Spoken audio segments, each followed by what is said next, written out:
Hello, welcome to Krishnamrutham. ఈరోజు మనం ఉన్నాము తలక్కాడు సిరీస్ చూస్తున్నాం కదండి. తలక్కాడు అనే ప్లేస్ మైసూర్ నుంచి 45 కిలోమీటర్స్ ఉందని, సో దాని గురించిన అద్భుతమైన టెంపుల్ని చూపించబోతున్నాను అనమాట. Hello, welcome to Krishnamrutham. ఈరోజు మనం ఉన్నాము మైసూర్ రోడ్, బెంగళూరు టు మైసూర్ రోడ్లో ఉన్న తలకాడు అనేటువంటి ఒక ప్రదేశంలో. ఇక్కడ మొత్తం మనకు 6 ఆలయాలు ఉన్నాయి. దాంట్లో మెయిన్గా ఈ యొక్క ఆలయం ఏదైతే వెనక కనిపిస్తుందో ఆ ఆలయం ఉంది, వైద్యనాథ ఆలయం. దీంతో పాటు మిగిలిన ఆలయాల్ని కూడా మనం చూసేద్దాం. మరెందుకు ఆలస్యం? ఫస్ట్ టైం ఇంట్రో అనేది చెప్పారండి, స్టార్ట్ చేశాను ఇంట్రో చెప్పడానికి. ఎలా ఉంది ఏంటి అనేది మీరే చెప్పాలి. సో ఇప్పుడు మనం ఉన్నాము మైసూర్కి 45 కిలోమీటర్స్ దూరంలో ఉన్నటువంటి తలకాడు అనే ప్లేసు. ఇక్కడ స్థల చరిత్ర కూడా ఉంది. ఒక 2-3 స్టోరీస్ చెప్తూ ఉన్నారనమాట. వాటి గురించి ఒక్కొక్క సిరీస్లో ఒక్కొక్కటి మనం చెప్పేసుకుందాము. ఈ యొక్క టెంపుల్ చూస్తుంటే ఇక్కడ వైద్యనాథ స్వామి ఆలయము, శివుడు కొలువై ఉన్నాడు.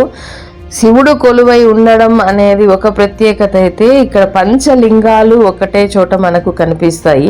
అంటే ఇదే టెంపుల్లో కూడా పంచలింగాలు ఉన్నాయి. అదేవిధంగా ఈ చుట్టుపక్కల కూడా మొత్తం 5 శివలింగాలు ఉన్నాయన్నమాట. అద్భుతమైన శిల్పకళా సంపద ఉన్నటువంటి ఒక ఆలయం ఈ యొక్క తలకాడు వైద్యనాథ ఆలయం అన్నమాట.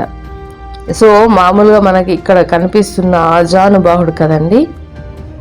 ఇక్కడ చూడండి, జయ విజయలు మామూలుగా విష్ణుమూర్తి దగ్గర కొలువు ఉంటారు. కానీ ఇక్కడ వచ్చి ఒక ప్రత్యేకత ఏంటంటే, శివాలయంలో మనకు జయ విజయలు కనిపిస్తారు. మనం ఏ శిల్పాన్ని చూసినా కూడా దాన్ని నీట్గా అబ్జర్వ్ చేస్తే దానిలో ఏం మ్యాజిక్ చేస్తున్నారు అప్పటి శిల్ప కళాకారులు అనేది మనకు తెలుస్తుంది. జనరల్గా అలా చూస్తే మనకు మామూలుగా ఏదో బొమ్మను చెక్కినట్టే అనిపిస్తుంది. కానీ మనకు అక్కడ ఒక గైడ్ దొరికాడు కాబట్టి ఆయన చెప్తుంటే మనకు ఆ శిల్పంలో ప్రత్యేకత ఏంటి అనేది కూడా మనము తెలుసుకోగలుగుతున్నాం అనమాట. ఇక్కడ కనిపిస్తున్న ఈ ఆజానుబాహుడు జయ విజయలు అటు ఇటు ఉన్నారు కదా. ఇక్కడ చూడండి, మామూలుగా ఉన్నారు అని అనుకున్నాము, కానీ ఇక్కడ ఈయన బొజ్జ రూపంలో ఆ చెస్ట్ దగ్గర నుంచి బొజ్జ రూపం ఇలా కవర్ చేస్తే మనకు నంది మొహం కనిపిస్తుంది అనమాట. కనిపిస్తుందా అండి మీకు? సో ఇలాంటి అద్భుతాలు చాలా ఉన్నాయి ఈ టెంపుల్లో, కానీ నేను కొన్నే చూశాను. అన్నీ కవర్ చేసుకుంటూ వెళ్తే మనకు టైం సరిపోదు కదా. సో చూడండి. సో అదేవిధంగా ఇక్కడ విఘ్నేశ్వరుడు ఏంటి సపరేట్గా వేరే స్టోన్ లాగా పెట్టున్నారంటే, విఘ్నేశ్వరుడి వాహనమైన ఎలుక ముందు రూపమేమో గుర్రము, వెనక రూపమేమో ఎలుక రూపంతో ఉందన్నమాట. సో అది మామూలుగా మనము అంత డీటెయిల్గా చూస్తేనే తెలుస్తుంది. సో ఆయన గైడ్ మనకి ఇంపార్టెంట్ అయిన విగ్రహ శిల్పాలను మాత్రం చూపిస్తూ వెళ్ళారనమాట. ఇది చూడండి ఎంత అద్భుతంగా చెక్కి ఉన్నారు. ప్రతిదీ చాలా డీటెయిల్గా చెక్కి ఉన్నారండి.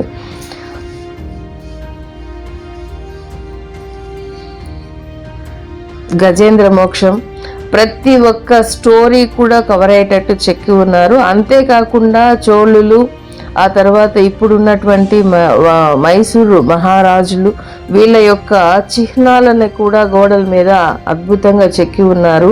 నాగబంధాలని చెక్కి ఉన్నారు. నాగబంధాలు అయితే యాక్చువల్గా ముగ్గు వేసినట్టు అలానే ఉన్నాయి, కానీ అది డీటెయిల్గా చూస్తే కానీ మనకు తెలియదు అనమాట. అంత అద్భుతంగా చెక్కారు.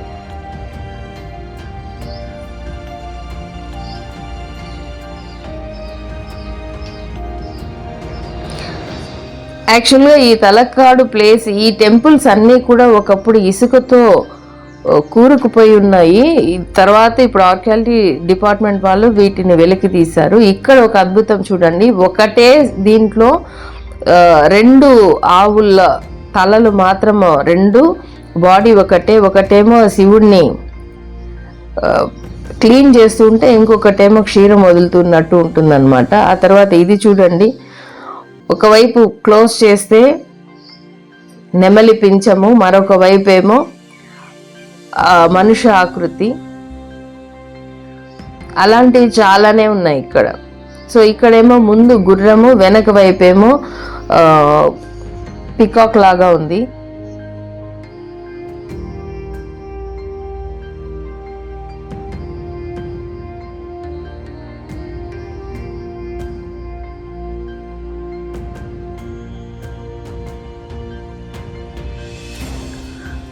ఇప్పటిలాగా మిషన్స్ లేవు, టెక్నాలజీ లేదు, ఏమీ లేదు, డిజైన్స్ సిస్టంలో చేసుకోవాలన్న ఇది లేదు. అయినా కూడా వాళ్ళు ఎంత బాగా చేతి పనినే ఎంత అద్భుతంగా చేశారనేది మనకి ఇక్కడ తెలుస్తుంది, చూసారా. ఆ తర్వాత ఇక్కడ మనకు వినాయకుడు తల్లితో కూర్చుని ఉన్నటువంటి విగ్రహము ఎక్కడ ఉండదట. అంటే వినాయకుడి ఒడిలో తల్లి కూర్చొని ఉంటారనమాట. సో అలాంటి ఒక విగ్రహము ఇక్కడే ఉంది అని దీనికి ప్రత్యేక పూజలు చేస్తున్నారు.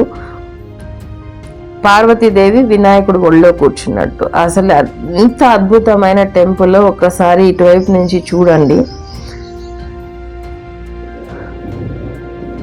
ఇక్కడ మనకు పంచలింగాలు కూడా దర్శనమిస్తాయి. ఇక్కడ చూడండి, 2 నాగులు పెనవేసుకొని ఒక ముగ్గులాగా ఉందన్నమాట.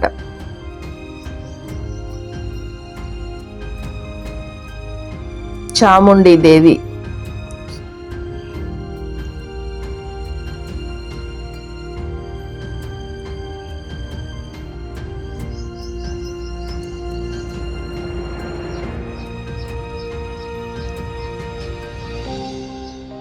చంద్రుని చంపినటువంటి చాముండి దేవి అవతారం అండి. సో ఆ తల్లి ఉగ్ర రూపం అన్నమాట ఇక్కడ. ఆ తర్వాత ఇక్కడ మీరు లెఫ్ట్ సైడ్ చూస్తే ఇటువైపు వరుసగా పంచలింగాలు ఉన్నాయి. ఇక్కడ ఉన్నటువంటి పంచలింగాలు కూడా ఒకటే టైంలో మనం ఇక్కడే దర్శనం చేసుకోవచ్చు అన్నమాట.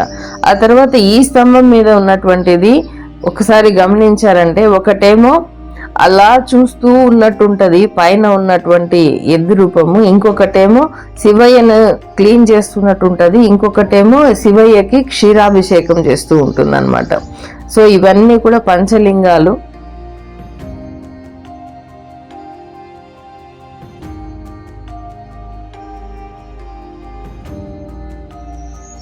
ఆ పంచలింగాలలో వైద్యనాథేశ్వర, పాతాళేశ్వర, అర్కేశ్వర, మరళేశ్వర, ఆ తర్వాత మల్లికార్జున, ఈ 5 లింగాలు అండి ఇక్కడ ఉన్నది.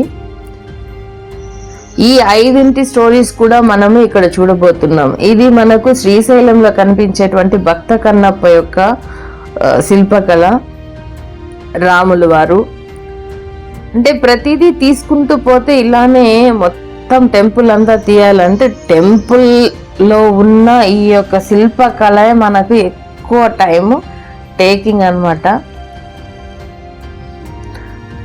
కాబట్టి ఏది ఇంపార్టెంటో అది మాత్రమే నేను తీయడం అనేది జరిగిందనమాట.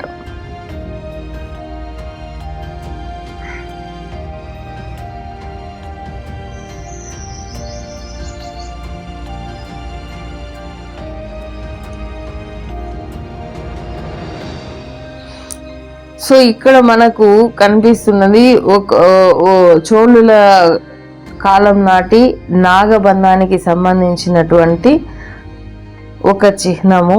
అదేవిధంగా ఇంకొక రాజులకు సంబంధించినటువంటి ఏనుగులు, ఆ తర్వాత సింహముఖం అన్నమాట. ఎక్కడ చూసినా సింహముఖం అనేది మాత్రం ఖచ్చితంగా ఉంది. సో ఈ 3కి సంబంధించిన డీటెయిల్ వర్క్ వచ్చి ఇక్కడ చేశారనమాట.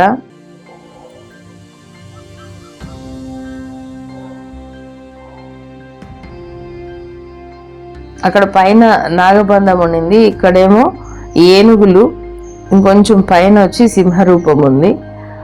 సో చోళుల కాలం ముందు నుంచి కూడా ఈ యొక్క టెంపుల్ అనేది ఉంది. చోళులు దీన్ని ఆలయ అభివృద్ధి చేశారనమాట. ఇప్పుడు ఈ తలకాడ్ అనే ప్లేస్ మొత్తము కూడా ఇసుకతో ఉన్నదాన్ని బయటకు తీసిన ఆర్కియాలజీ డిపార్ట్మెంట్.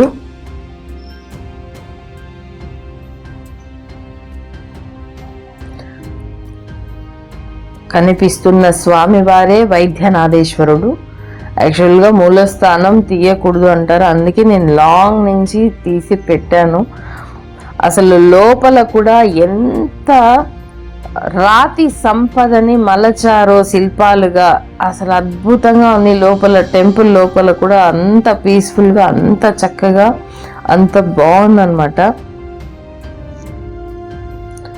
సో మనము ఇది అయిపోయిన తర్వాత మిగిలిన ప్లేసెస్ చూడాలి అనేసి అంటే మనము ఇసుకలో నడిచిపోవాలండి. ఇక్కడ ఎడారిలాగా ఇసుక ఎందుకుంది ఏమిటి అనే డీటెయిల్స్ అన్నీ కూడా మనము పాతాళేశ్వరుడి దగ్గరికి వెళుతూ మనము మాట్లాడుకుందాము. ఎందుకంటే నడిచి వెళ్ళేటప్పుడు మనకు బోలె టైం ఉంటుంది కాబట్టి. మరి ఆ పాతాళేశ్వరుడిని మీరు చూడాలనుకుంటే నెక్స్ట్ పార్ట్లో చూడాల్సిందే. ఎందుకంటే ఆల్రెడీ 10 minutes అయిపోతుంది ఈ వీడియో పెట్టి. సో పాతాళేశ్వరుడి దగ్గరికి వెళ్ళేటప్పుడు మనము ఇక్కడ ఎడారి ప్రాంతంగా ఎందుకు మారింది ఏంటి ఆ కథలన్నీ చెప్పుకుందాం. ఓకేనా? మరెందుకు ఆలస్యం, కృష్ణామృతం ఛానల్ని వెంటనే లైక్ చేయండి, షేర్ చేయండి, కమెంట్ చేయండి, సబ్స్క్రైబ్ చేసుకోండి.